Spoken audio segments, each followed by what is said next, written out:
Gaur. Egunon. Gaur, zientzia eta teknologia astearen 5. edizio honi hasiera emateko Naia Gartzia Bengoetxea gonbidatu dugu.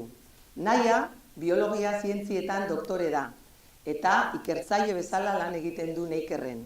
Neiker, nekazal ikerketa eta garapenerako Eusko Jaurlaritzako erakundea da eta berak basoen zientzien departamentuan lan egiten du. Naia gainera gustoko du divulgazio zientifikoa eta nesken artean zientzia eta teknologiaren interesa pizteko inspira ezin deritzon proiektuan ere parte izan du. Ezin ahaztu Naia gure ikaskomunitateko kide ere badela, lehenengo ikasle izan zen eta orain guraso eta eskola kontseiluko partaide ere bada. Gaur eskiniko digun hitzaldia Forest Biometrics from Pythagoras to iPhone izena du. Eta bereziki eskertu nahi diogu lehen aldiz ingelesez hitzaldi hau ematera animatu delako. Thank you, Naia. Thank you for being with us, for sharing with us all your knowledge, and it's your turn. Thank you. Thank you. Thank you. Good morning, everyone. First of all, I would like to thank Sigor and Miren for inviting me to be here today.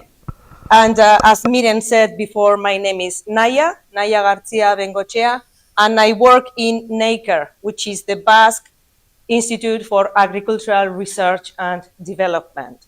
And that's why this talk is in English, because as you noticed, I'm not an English native speaker, but I work in science. So knowing English in science is essential because it's the dominant language for international communication. Most journals, conferences, and collaborations are in English, and most scientists work in international projects, so we have to work with people from other countries, so we need to manage in English. In short, if you want to be a scientist, which is a great job, learn as much English as you can from now, okay? Let's go then with the talk. First of all, I would like to show you some pictures and figures about our forest science department at NEIKER. In NEIKER, we have 3 research groups. The first one is the Forest Health Group, which focuses on the study of pathogens and the impact that has pathogens on trees. They study the causes of the damages, the ecological impact, and the management of the damages. You can see here in the figure, in the picture, that we have red trees, and you know that pine trees are not red. So these trees are sick, and my colleagues are studying the causes of these diseases and how to manage the disease. The second group is the Forest Genetics Group, which focuses on the analysis of the DNA of the trees, of the different tree species. And they are focusing on the traits related to resistance against pests and diseases and adaptation to climate change. And the third group is the Forest Ecology Group. And here we investigate the interactions between the trees and their physical environment, especially the interactions with soil and water. So if we want to learn about the interactions between trees and the environment, we need to know the trees. We need to measure them. And that's why I'm here talking about forest biometrics. Forest biometrics can be broken in 2 words. The first one is forest, which is the biological component of the word. It's related to trees, basically. And the second word is the biometrics, metrics, which means measurement. So forest biometrics is the science of forest measurement. And it's all the mathematical and statistical methods related to forestry. And nowadays, we use different technologies to measure the trees. One of these technologies are drones, and I know that this afternoon you have a workshop about drones. My advice is to take advantage of that. So the drones with a LiDAR sensor can fly the forest, or large areas of forest can fly, and the LiDAR sensor measures the time it takes the laser pulse returning from the top of the trees after reflecting on the foliage. So we can measure all the tree heights in a large area of the forest. In the picture, you see the brownish colors, and it means that those trees are the tallest ones, and the blue zones are the smallest ones. So we can measure the trees in large areas with these drones. But we also use a LiDAR technology from the ground using a terrestrial LiDAR. And in this case, we can measure the shape of the crones, the crone morphology. You see in the right-hand side that the crone of the love is this one here. The crone shape of a loveloy pine is quite different from that of a maple one. Okay? You see here, the crone shape is quite different. And this difference is very important for us because this way we can know how these crones intercept rainfall and how rain reaches the soil and the rivers. So for us, measuring the crone morphology is also very important. So we see that in forest science, we use forest biometrics every day, and we need to measure the trees. But forest biometrics was developed before this forest science, basically because forest owners wanted to sell the wood. Does any one of you have a forest or a woodland in the family? No one? Okay, so you have trees. Okay, so it's very important. Do you would like to know the economical value of your trees? Oh, let's go. So we want to sell the wood, and you see that oak woods, oak trees like Quercus robur or Quercus petrea. Somebody tell me the name in Basque of these trees? Perfect. So aritas can be sold from 400 and 800 euros per cubic meter. Beech trees, which are in Basque, Pagoa, can be sold from 47 to 132 euros per cubic meter. This one is the birch. Betula pendula is the scientific name of this tree, and the Basque name is Urquia. Can be sold from 66 to 83 euros per cubic meter. Pine trees from 40 to 70 euros per cubic meter, and eucalypt trees from 25 to 29 euros per cubic meter. So you see that there is a huge difference between prices, between woods, and this depends basically on the final product developed from each type of tree. In the right-hand side, you can see a pallet. A pallet is a product that is used to transport things from one side to another one. It's not a very high added value product. So, it's made by pine, okay? And in the right-hand side, you can see a school in England constructed in oak wood. So depending on the product, final product, the wood prices is different. But you see before that the wood is sold by cubic meters. And cubic meter is a volume measure, okay? So let's do an exercise now. Imagine that you are the owner of this woodland, okay? So would you like to know the economical value of these trees? We know the only possible answer is yes. So say yes, please. Okay, good. Eta hemendik aurrera, euskeraz, okay, sorry, I had to say it in English. Okay. From this point, I would change the language because it's coming mathematics now. So I think it's better to say it in Basque instead of English. In this way, we can understand everyone. Okay. Bai, hemendik aurrera, bai? Bale, oso ondo. Hemendik aurrera euskara batuan. Ederto, esan bezala, orduan, egurra volumenean saltzen da, baso jabe batek egurra saldu nahi duenean, bere basoan, bere mendian daukan egur volumena jakin behar du, gero hori eurotara pasatzeko eta jakiteko zenbat dirotan saldu dezaken, ze preziotan saldu dezaken, ezta? Beraz, zer ikusten dugu hor? Zuhaitz baten enborra, zilindro baten antzekoa dela, Bale, eta zilindro baten volumena nola kalkulatzen da? Eta hori badakizuela? Oinarria bider altuera, Berez, hori da, oinarriaren azalera bider altuera. Volumena metro kubikotan da oinarriaren azalera bider altuera. Orduan, behar ditugun bi aldagaiak hori kalkulatzeko dira altuera eta oinarriaren azalera. Bale. Oinarriaren azalera nola kalkulatzen da? Perfecto. Pi R karratu.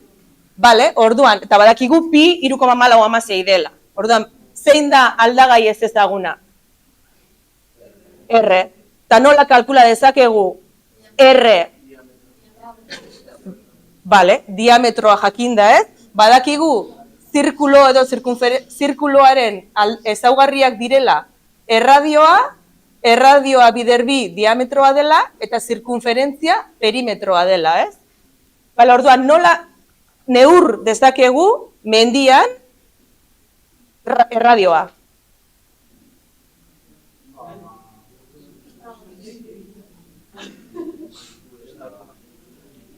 Behar dugu jakin edo erradioa, edo diametroa, edo zirkunferentzia. Zerreaz? Metro bateaz. Ai, unik,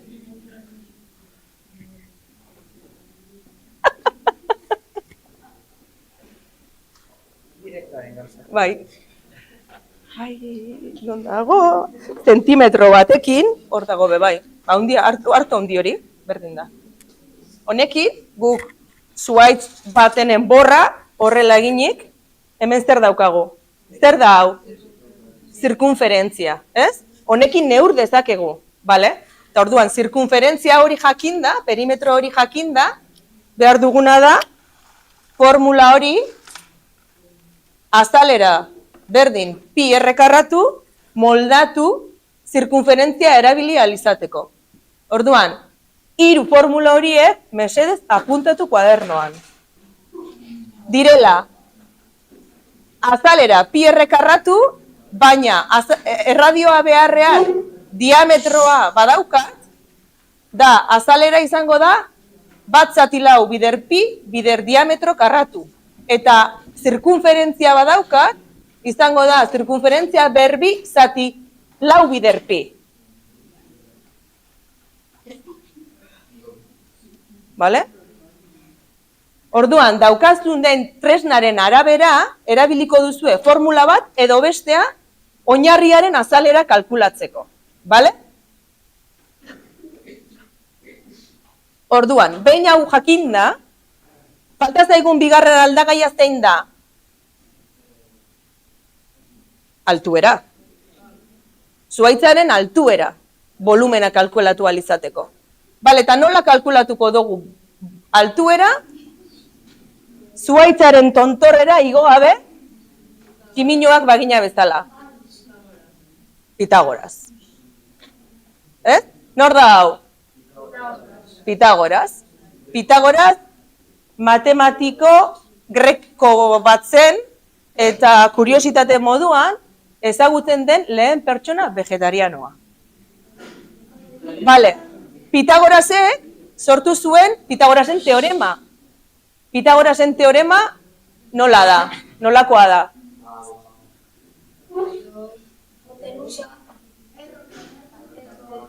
Bale, hipotenusa eta katetoa. Bale, badakigu zer den hipotenusa bat eta badakigu zer den kateto bat, Bale, baina Pitagorasek topatu zuen erlazioa zan hipotenusa karratu, zela, kateto karratu, gehi kateto karraturen berdina.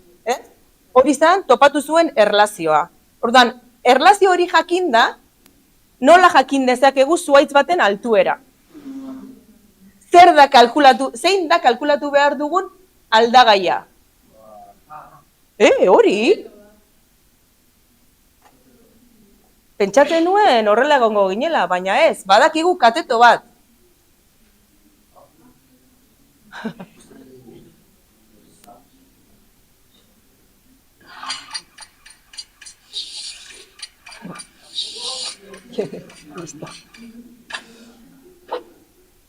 Beraz, badakigu hori horrela ikusten badugu, argiago ikusten dugu katetoa kalkulatu behar dugula, ez?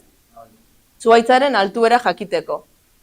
Bale, baina hori kalkulatzeko DBH-bin oraindik ezagutzen ez dituzuen erlazio trigonometrikoak behar dituzue. Eta orduan, egingo dugun gauza bakarra da, nik esango ditut, eta zuek apuntatu, bale? Orduan, badakigu nola kateto karratu, gehi kateto karratu, hipotenusa karratu dela, eta hirukiaren ezaugarria kontutan hartuta, hiru anguluen batura 180 izan behar dela. Eta alfa angelua ren tangentea dala A zati B. Beraz, A izango da B dala kateto bat bider tangente alfa. Bai? Orduan, hori jakinda, behar ditugun aldagaiak altuera kalkulatzeko dira B dala kateto hau, gehi alfa dala angelu hau, alfa horren tangentea. Eta horrekin kalkulatuko dugu altuera. Bale, nola neurtzen dugu angelua? Angelua neur daiteke hainbat tresna erabilita. Baina horietako errezena eta zaharrena da klinometro bat. Eta klinometro bat ez da... Zigor. Ipini... Txoin?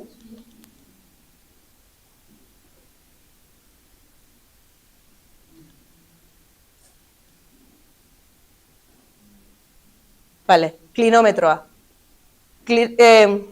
Garragailua da Euskara Batuan? Garragailua. Garragailu batekin neur dezakegu gauden lekutik zuhaitzaren puntara dagoen angelua. Eta horrekin, angelu horrekin, tangentea aplikatuta, jakin dezakegu katetoaren altuera. Baina, gaur egun, teknologia barriak erabil ditzakegu, eta izan daiteke iPhonea, edo izan daiteke Androida, eta hau da Android baten erabiltzen dugun Arboreal aplikazioa, eta hemen bideotxo honetan esplikatzen dute nola neurtu zuhaitz baten altuera tangentea kalkulatu gabe.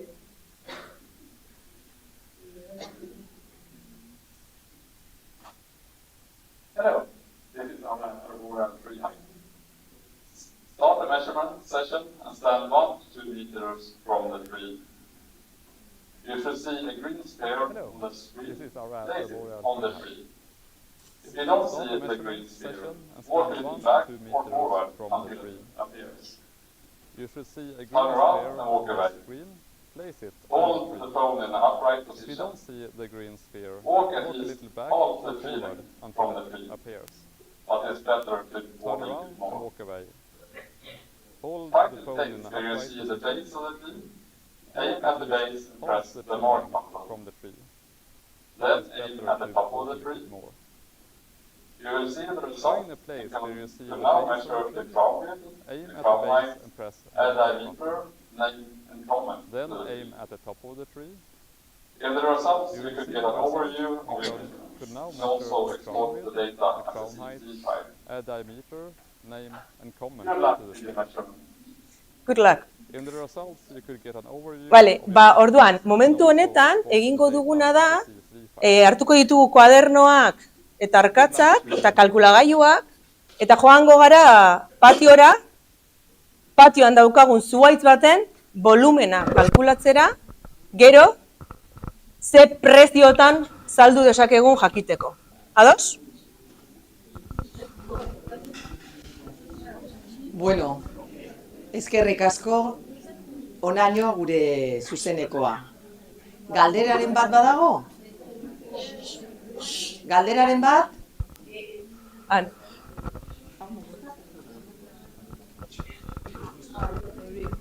Zenbat dron dakazue? Neikerren dauzkagu bi dron.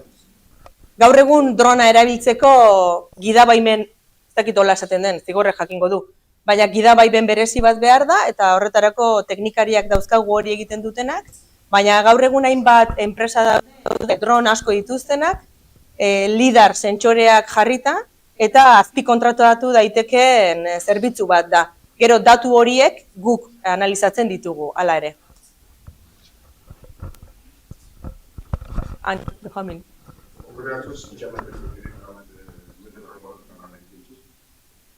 Zintxa metriku metro kuadratuta. Bai, deitzen da, hori deitzen da pi metroa. Eta da bereziak, horrela egiten duzunean, ja ematen dizuna, bai, badaude. Eta zehatzik ez duzu erabiltzen Thalesen teoremi? Zeinena? Thalesena. Historikoki, gaur egunin ja, ez dugu erabiltzen Pitagoras, imaginako somorun, ze dronak erabiltzen dugu, baina eta dronak neurtzen da benara, laserrak zenbat denbora tardaten da ben zuaitzan puntatik, dronea barriro aiaten. Orduan, Pitagorasen teoremi, oinarrixan naiz eta Pitagorasen teoremi erabilixan dan beti egurran volumena kalkulateko, gaur egunin beste teknologia batzuk erabiltzen di, eta haunek matematikok holan ja ez diz aplikaten eguneroko biharren. Hoi parkatu, euskara ondorrut horrein dut. Bai, bai. Ez du eskerrik asko. Laserraz neurtzazu arbolan puntigoiko parte, eta behan gaien nivela? Bai, bi, hoixe. Dronak normalin neurtzen dau, lehengoko golpin, lehen topaten daben oztopu, isaten dala normalin arbolan tontorra, eta bigarrenin lurre arte juten da. Zazkan baten birdouenara kenketi. Birdouenara modelo digital terrestri, hau de lurrak daukan topografixi birdou jakin lehen, gero laserrak emoten dozkune, kenketi einalizateko, eta zuaitzan alturiaz gelditzeko bakarrik. Da behel hartzaz beteta bara? Hor dakau zailtasun batzuk. Dakauenara egizezan Eusko Jaurlaritzik urtero batzutan nosin behin etxen da benara, prezizinoi oso handiko modelo digital terrestri, laserran hainbeste resoluzioi handizaz pulso asko botata, eta horrek bai emotezku resoluzioi nahiku modelo digital terrestri nahiku zehatzarala. Eta biharra etxen dugu, guk etxen duguen azaleretan, metro bateko resoluzioa etxen dugu biharra, eta horrek baldixozku zuaitzan alturik kalkula alixateko.